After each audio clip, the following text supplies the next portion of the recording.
I'll just dive into today's session. And before that, we would also like to remind you that we do provide certain services that you can avail. It's cheap, and trust me, it's going to be worth it for you to avail those services, especially those who are taking their PMP. Again, you don't want to spend more money, more time, more of your efforts, and end up with the same result, because most of the time people uh, tend to not do the same things in a similar fashion and end up with the same result. So 2 plus 2 will always give you a 4, no matter how you do it, but it's always going to be the same result. So yeah, do avail those services to make sure that you do. We'll do our best to help you out. So without further ado, I'll get into today's session, which is purely focused on the tips and tricks to answering questions on the PMP exam. This is a very important topic. I mean, there are books out there. You've read that. We've read that. There are some proven and endorsed techniques by various books. We're not going to name them, but they have actually helped PMP takers. Those could be generalized. For instance, it could be how to just answer questions, or it could be specialized. So it could be, what I mean by that is that there are certain tips and tricks to answer question for certain knowledge areas, for certain processes, and definitely for certain project lifecycle. In today's session, we will just be looking at the generalized one so that you all have a good foundation on how to take your PMP exam. And for the specialized one, we provide those services and those type of tips and tricks only for our subscribers. So yeah, again, if you feel that that's worth it, do email us and we can help you out in that. So I'm gonna dive right into it. No, not gonna beat around the bush. The first tip and trick is the math behind the PMP exam. And so just a disclaimer, this is the new one, not the old one. The old one had 200 questions and somewhere around 240 minutes, but the newer one is 180 questions. It's 210 minutes, 210 minutes of exam time. It's a total of 230 minutes with a 10 minutes break in between. Again, I don't know where those breaks are, so just go online, Google, and you'll find the answer. So just doing a simple math, you have to give around 1.27 minutes or 76 seconds to each question if you have to get all those questions done at the end, taking the entire time, which accounts for no going back and reviewing question. This is purely, hey, I'm going to give 1.3 minutes to each questions and get done with it. And towards the end of the exam, you would be able to do all of it. So the first thing is be quick and do not take long times on questions. So how do you do that? I mean, it's quick is you cannot get it in a day. So what we recommend is for you to practice a lot of questions. Sometimes we just roll on questions because we are not able to answer those, and just because the clock is ticking, it's going to be ticking. So make sure that you time yourself good on your exam, so that the first time management skill is very crucial. So make sure that you practice a lot of exam. One best practice that I've seen people use is, so for instance, if you are doing 100 questions, what you do is you set a timer for 1 minute. You give every question 1 minute, irrespective of you got the questions or you did not get the question. Give yourself 1 minute. Once that 1 minute ticks, move ahead to the next question and see how you did. And then from there, once you have the benchmark, you can improve on that. So that will be the first tip and trick, is to have a good time management skill. It has nothing to do with the knowledge. It has nothing to do with learning. It's just that you need that. It's a timed paper, and you do need that skill. The second is definitely to read the questions carefully. there are certain keywords that you need to read.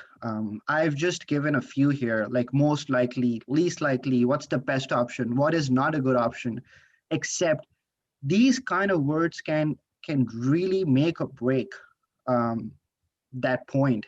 So make sure that you're reading those questions and that words carefully.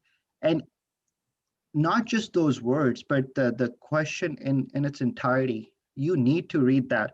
It takes me back to, I think it was 3 or 4 week 4 days ago when someone posted that question on lessons learned register and lessons learned repository. So people got confused in that. Why? Because I felt that people just chose an answer without actually reading what the answer looked like. So that is something that you can look at, that you need to be careful of. And what you do then is you highlight those keywords. You make a mental picture of that word, and then you train your mind to think of concepts that are relating to that word. So for instance, let me give you an example. If there's a question that talks about SPI, which is Schedule Performance Index, your mind should directly go that it's talking about it's in the control and monitoring process. It's talking about cost and schedule. It might talk about schedule forecast. It might talk about is the project under schedule, is it over schedule, which is it ahead of schedule, is it behind schedule. So once you figure out that word, you can definitely go around and then do a mind map of all the concepts that relates to that word. Now again, it's not that easy. You would need a lot of practice, which again goes back to the same recommendation: do as many questions as possible, and with time, trust me, you will get those concepts. It'll just become it was just going to come up in your mind. You won't even have to bother concentrating on it. It's just going to pop up as soon as you read that word, that keyword. All those concepts would start rushing back in. So that's the second tip, is to read those questions carefully. The other tip that you can do while answering the questions is to figure out what that question is actually talking about. Which life cycle is it? Is it a predictive life cycle question? Is it an adaptive life cycle question? Which knowledge area is it referring to? Is it talking about cost management, schedule management, quality management, scope management, stakeholder engagement management, whatever that is, and what process they are in? Is it talking about, are they in managed quality process? Are they in control quality process? Are they talking about a project closeout? Are they talking about a procurement closeout? Whatever that process is, as soon as you figure out that the life cycle, the knowledge area, and the process, you can trim down a lot of your answers, which actually goes to the next tip, is to use the process of elimination.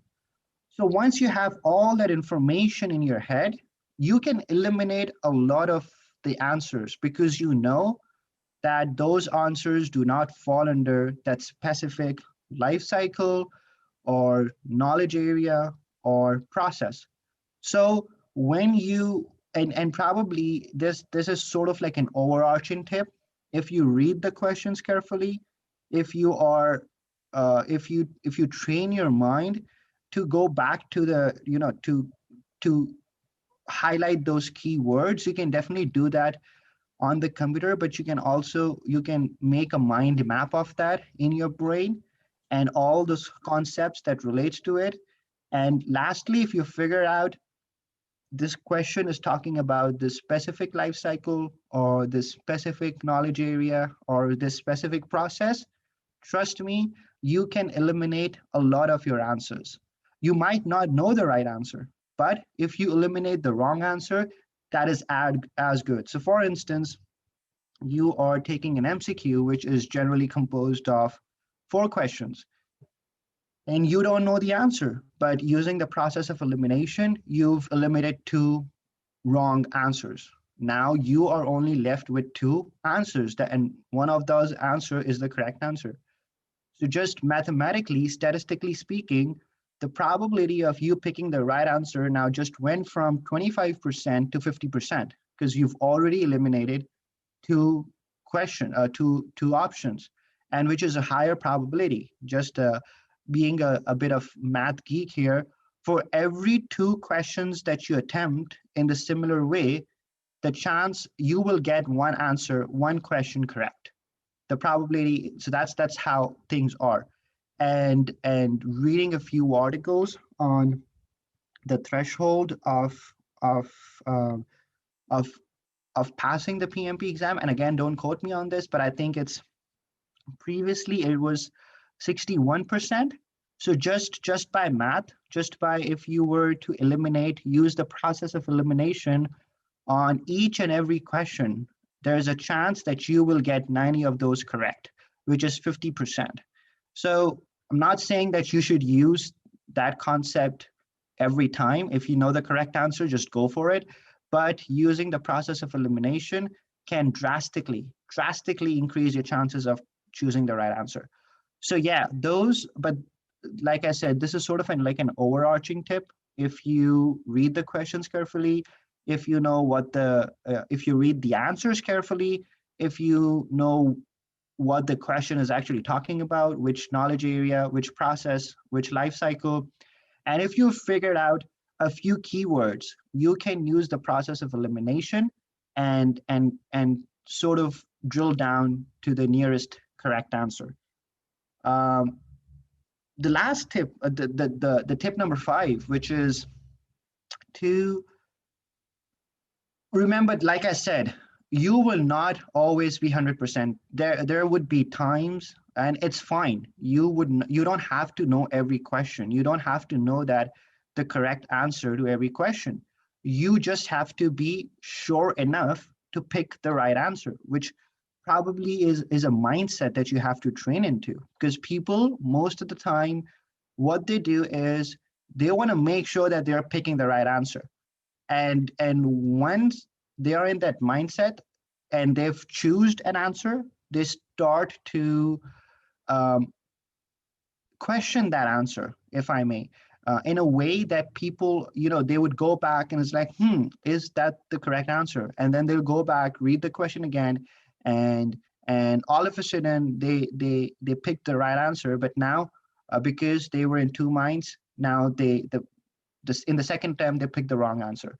So we start judging our what we picked. So you don't do that. You don't have to be 100% sure of your answer. You just have to be sure enough.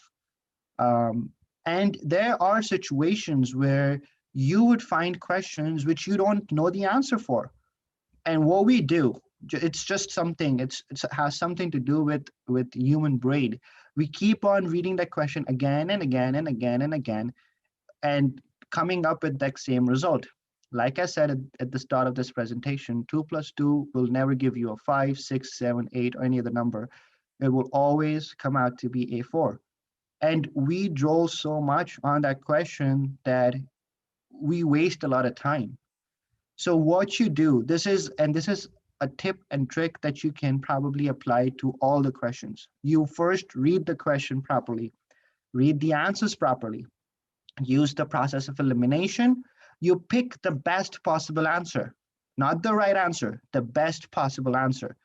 Now, if you have any doubts that if you're not 100% sure that that answer might not be correct, you flag that question, and then you move on.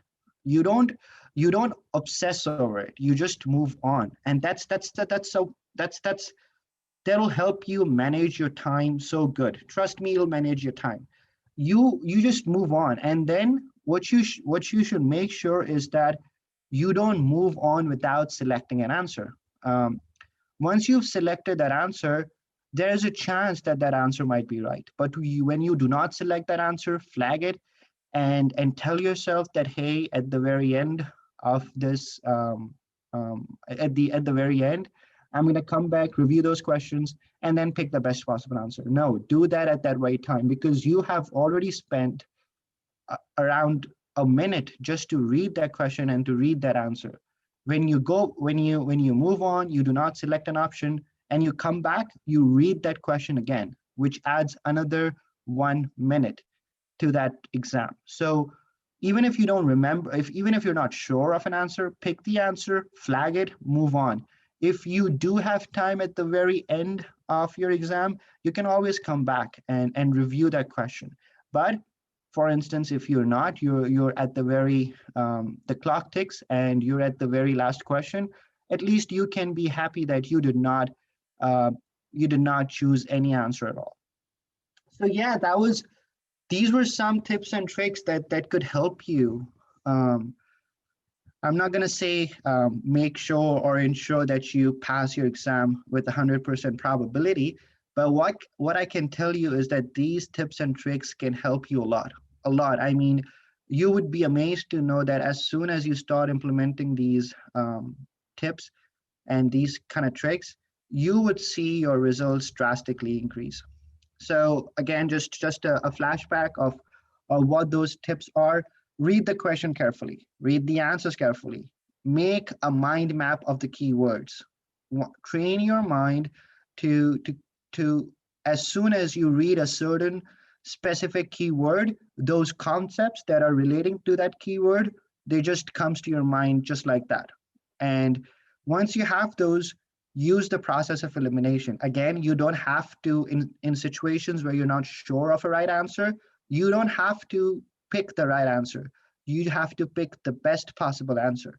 Uh, Using the process of elimination, you can drastically narrow down your answers to probably two or even three questions. And then at the very end, you just read a question, pick a question, flag it, move on. And if you have time, come back and review those questions. Um, there are more tips and tricks, like I said, and we are happy to share that to to our subscribers. The last tip and trick again is be proactive. I At the very start of this session, I think there was someone who said that they're retaking their exam.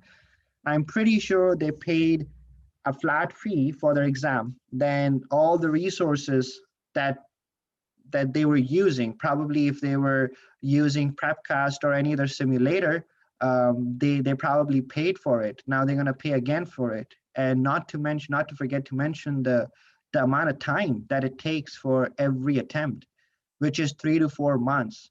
These are all sunk costs. You, if you do not pass in any of these attempts, it's always going to be more and more and more accumulating. So what you do is you can reach out to us. We can help you out with minimal fees. We don't charge a lot. But what we do and what we want to do is help you out. We don't want you to be spending thousands of dollars again and again, 3 or 4 months again and again, and end up with the same result. And 50 to 60%, there are studies out there that show that 50 to 60% of the time, first, you do fail on the first attempt. So yeah, just to be proactive, you might think that these are all added cost, but in terms of sunk cost, in terms of cost that would incur in future, you would see, if you do the math, you would find out that these are fairly low cost. So yeah, do reach out to us. We are more than happy to help you out. And yeah, go ahead and subscribe to our YouTube channel, and yeah, follow us on the Telegram group, and we would be making sure that we come up with these sessions to help you out as much as I can, as much as we can, and yeah, just reach out to us.